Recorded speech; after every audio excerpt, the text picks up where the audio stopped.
ফেসবুকে ভিডিও কিভাবে ভাইরাল হয়, ফেসবুক কি দেখে ভিডিওগুলি ভাইরাল করে থাকে।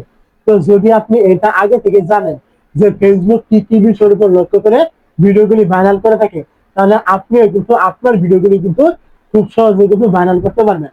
তো ফেসবুক মূলত দুইটা বিষয়ের উপর লক্ষ্য করেই ভিডিও কিন্তু ভাইরাল করে থাকে।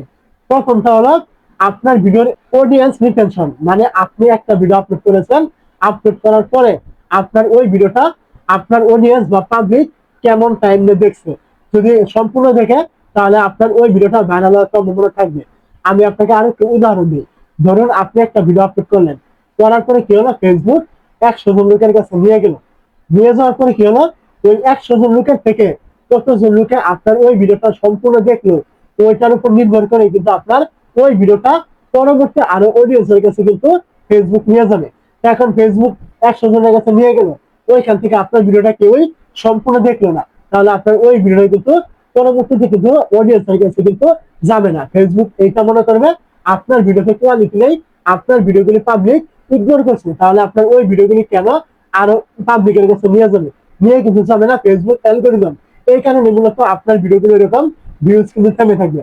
আর যদি আপনার ভিডিওটা ভালো একটা টাইম নিয়ে কেউ দেখে, তাহলে ফেসবুক এটা মনে করবে আপনার ভিডিওটা সম্পূর্ণ টাইম নিয়ে দেখছে, আপনার এই ভিডিওটা আরো পাবলিকের কাছে নিয়ে যাওয়া উচিত।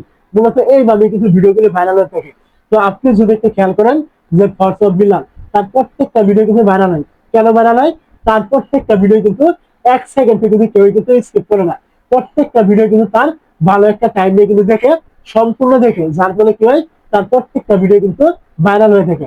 তো ফেসবুকের কাছে কিন্তু এইটা ম্যাটার করে না আপনি কেমন ভিডিও দিলেন, ফেসবুকের কাছে এইটা ম্যাটার করে যে আপনার ওই ভিডিওটা কতক্ষণ টাইম নিয়ে দেখলো।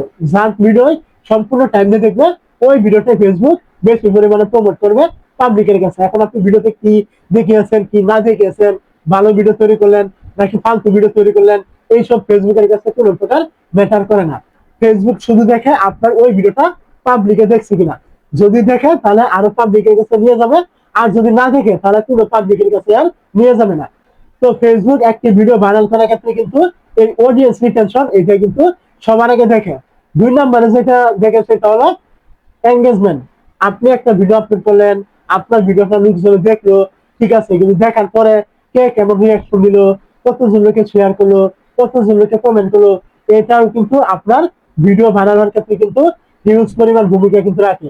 আপনি একটু খেয়াল করে দেখতে পাবেন, আগে লোকজনে বলতো আমাকে ফলো করুন, আমি আপনাকে ফলো করবো।